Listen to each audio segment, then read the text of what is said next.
I visited many times from 2014 to the present day, and went originally to Udon Thani area, to meet potential partners through a marriage agent, who lived in Kumphawapi. I had searched for agencies and found a number of them, mostly based in Bangkok. A few of them offered the personal touch, assistance getting around, etc. In my medically limited state, only able to walk a few feet, using a wheeled walking aid, being left to fend for myself in a strange country, was not my idea of fun.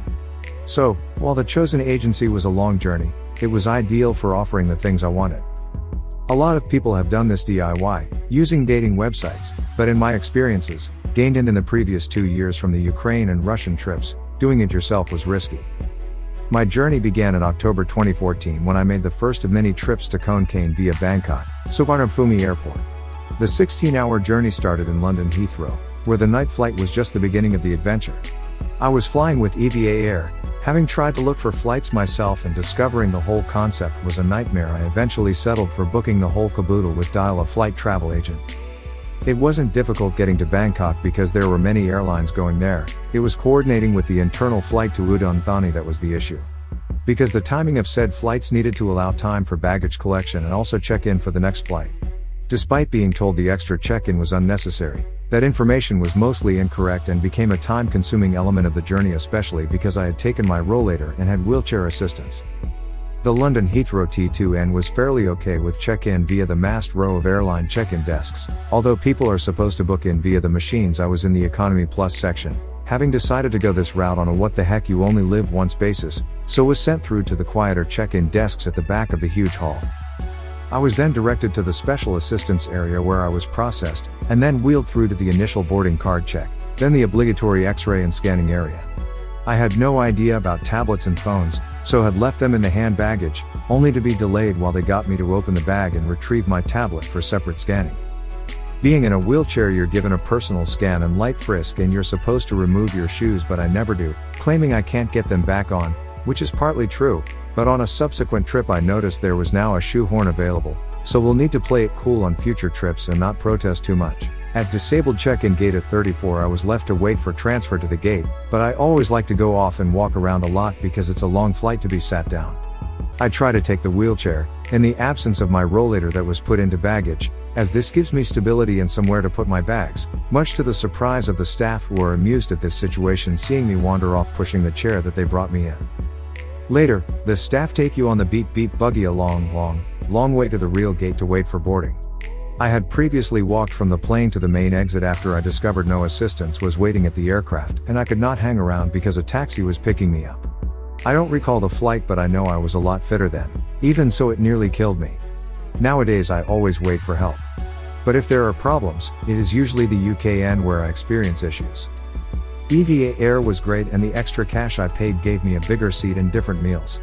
The flight was pretty mundane, long and boring, and all the usual things applied to the flight, such as the toilets being very tight on space, the small gaps, even in Economy Plus, for your elbows, and the fact that the person in front can whack their seat in to recline without a concern for the fact you're then left with even less space while trying to eat food.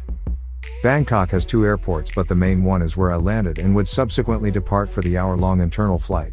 Once landed, the list of tasks involved having to go through customs, collecting your baggage, then going to level 4 to book in for the domestic flight. This was made difficult by the wheelchair guy not having much English, the rollator being classed as special cargo, arriving to a different baggage belt, and a tight window of time. Suffice to say, I eventually got my luggage and rollator and made it up to the 4th floor, booked in for the internal flight, with Thai Airways, and was taken to the gate to wait. The service was, on the whole, pretty good and unfortunately better than the UK, a common experience I discovered with foreign airports. Again, the flight was mundane, and I arrived safely at Udon Thani and was met by my host Graham, dating agency owner, who would take me to the hotel near to his office. It was an interesting first experience of Thai hotels, with the room decor being in need of updating and the cleanliness of the bathroom in need of work. It was a bed and sufficient for the time I would be there. Graham and his wife, me, ran the agency in a town not far from the hotel, and every day came to fetch me. Day 1 involved beginning to meet the ladies whom I selected prior to leaving the UK. Although I had not spoken to any of them, they had been asked again if they wished to meet me. Unfortunately, a lot had a combination of work commitments and change of heart, as well as being uncontactable by phone. I did meet a couple of ladies, but there wasn't a spark and they didn't seem too keen. Graham had an idea of introducing me to a lady who had physical disablement of the feet, and so arranged for us to get together. Not for desperation's sake, but because we would both appreciate each other's problems. She was on their books but as yet had not been selected for any meetings with prospective partners. Despite the language barrier, I thought we had a chance, although it wasn't meant to be, because despite a good start and a meal together in the hotel restaurant, our next date in the mall was terminated early by her desire to go home, offering little explanation for the strange decision. My next meeting a day or two later after this disappointing experience was with Tad. She came up 95 kilometers from Khon Kaen, a good 2 to 4 hours by coach.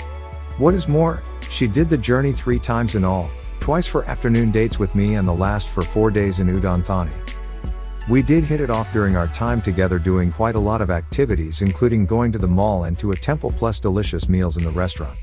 I was fairly certain I wanted to continue the relationship even with huge language difficulties, not including my lack of understanding of the culture and of dating Thai ladies. Pretty much from day one we talked via Tango and Messenger, sometimes for hours about nothing. In the beginning there was a lot of difficulty in communication, unlike now when we can talk a lot more, but still with minor problems, and for those harder times there's the nephew who is good English and can help me out. I had decided that there were no reasons why we shouldn't get together and get married ASAP, although it would have been really useful for the agent to have offered some advice, having done all this himself and had helped quite a few couples. I got nothing except after the fact information, when it was too late. I could have asked if I knew what I knew now, however being a novice I didn't know much nor what I should ask. The biggie questions such as how much was the dowry going to be, if any, how much was the wedding, and how much were the visitor visa, marriage certificate and registry office costs going to be. As it turned out, most of the agency costs were 15,000 baht, £300, so the visa application process and the registry wedding arrangements and the actual visa itself were all the same cost, 15,000 each, but that was on top of a dowry of 250,000 baht, going to the family, that was negotiated after the registry ceremony when it was too late. I got it down from 300,000. It could have been more. Graham gave stories of 1 meter baht or more. These costs were in addition to the initial agency fees of 29,000 baht to sign up for meeting ladies. I later discovered the agency had a contract with the ladies to pay the agency 30,000 baht when they get married. I got into a big disagreement with Graham about the transparency of this fee, which was, according to him, was none of my business. His argument for not disclosing was he did not need to because my wife could have told me of the charges herself, but didn't. Anyway, you live and learn. Partly why I set up my own agency. Once back in the UK and a few weeks later via Tango, I asked Tad to marry me and told her I would come out in December. I wanted to ask her dad for permission even though she said it wasn't necessary. I used Dial a Flight again to arrange the flights but didn't get economy plus seating as it was far too expensive. The price was almost double the previous cost due to booking it too late in the year of November, and the fact that people go home for New Year. The crazy thing about booking in for the flight home, unlike the inward journey, I could check in here and my bags would go all the way to London, without being picked up in Bangkok. I could also go through the transfers channel, rather than coming out and going to the check-in desks.